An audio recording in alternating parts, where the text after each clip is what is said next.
Hi everyone. Today I'm going to be reviewing To Be Kind by Swans. This is their best-selling project. It's a massive album. It's so complex too. It's really difficult to describe. It basically sounds like this sort of wall of sound. It's absolutely incredible. Swans is one of those bands that has this uh, back catalog that you can just keep digging into forever. They've released so much content over the years, and I believe this is sort of a collection of some of the songs that they released that didn't make it onto albums, as well as some original songs. But they're all fantastic. They're excellent noise rock, and the way they integrate sort of blues in a sense on some of these is really interesting to me. But kicking off the album, we have a screenshot, and this is like a tone setter for the entire rest of the album, where you have it's mainly a super linear groove that just keeps getting added on top of until it's almost deafening. It's uh, it's just mind blowing. Uh, but you start off with this. I believe it's like a bass riff. It's only uh, like two notes and change.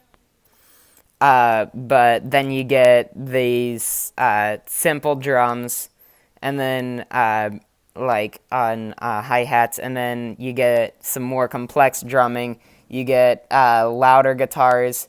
You get um, you get these you get these pianos coming in. You get Michael Gira's vocals, and his vocals on here are just they're extremely hard to describe. They're so unique. Like I say that about a lot of artists that I review here, and that's just because being a unique vocalist makes your album stand out more to me. But here it's on a completely different world. There's nothing even you could probably draw comparisons to certain folk singers, but I can't think of any of them that have done such a massive singing role Jira does here. And he sort of builds with the song, his voice getting louder until you get to this complete breakdown of all the instruments, where uh, you have them pretty much going going insane on the cymbals, and the guitars are just wailing. Yeah, it's a screenshot is just a perfect start to this album. Following that up is Just a Little Boy, which is a Howlin' Wolf tribute. One of the best blues players, one of the best blues artists of all time. I like the way the Deep Cuts channel put it. It feels like going through a swamp. That is like a perfect metaphor for this song. But it's super ambient for the most part. But then you get into the second half, and they have these shots of guitar that just completely break through everything, and it sounds incredible. After that is A Little God in My Hands, which is, again, a linear groove track that has. It's definitely one of the more simple grooves. It's just like a 4/4, four chord notes groove of. And it just repeats that over and over again. But you get these just mind-boggling shots of horns and electronics and everything every once in a while, when the vocals aren't when Michael Gira isn't doing his thing on vocals, and it's definitely one of my favorite songs on this album. After that, Bring the Sun. This is such a massive song. It is 34 minutes long, uh, but it does not waste a second. I feel like, well, I that's not exactly how I would put it, because part of Swan's thing is that they like, it feels like on the surface they're just wasting a bunch of time building up. But if they don't have every single one of the repetitions they have in these songs, the part with the breakdowns would not be as extremely memorable as they are, and sort of fun to listen to. But on here, the first 2 minutes alone, which could make up like an entire song of one of the like more mainstream artists that I've covered here, is just them hitting two notes back and forth, just da da da da da da da da, for 2 minutes before it sort of goes away and it gets a little bit more chill, before really, really taking its time to build up this groove to it. And like, you barely even realize that they're building it until you're already like halfway through the first section of the song, and you're just like, you're sitting there because it's been going on for so long, and you're like, how did we even get to this point where we have like so much instrumentation going on? Like, it's really like everything's sort of starts going out of whack, but it takes like a while for it to. So it's still crescendoing for like whole minutes at a time. Just like one of the like most I guess mind-bending experiences I've ever had with music. The like, after the breakdown, it sort of cools down into the second half, called Toussaint Louverture. Uh, this part is it's sort of like Just a Little Boy, but it's a little bit more. It's still a little bit more groovy as it goes along. And then after that is the closer for the first disc, because this is a double album, called Some Things We Do, where Jira, and I believe he got St. Vincent for some of the vocals on here. That might have been a different track, but they sort of say all these different things that human beings do, but it's like super, super simple and basic stuff, like not stuff that like people would need to know. It seems like they're explaining it to like an alien race or something, and that sort of feels like the whole record to me. This feels like something like that you'd send to an alien race to describe how humans are. It's super primal in that sense. But the instrumentation on here stays extremely simple. It's mostly just uh, like strings and a little bit of guitar, but the guitar isn't mixed super high. After that is She Loves Us, with this little blippy electronic intro. It's really short. But following that, you get this really great groove on the in these weird, like, almost I don't want to say choral, because I feel like that would be misusing the word, but all these like background vocals layered on top of each other going meow meow meow meow meow.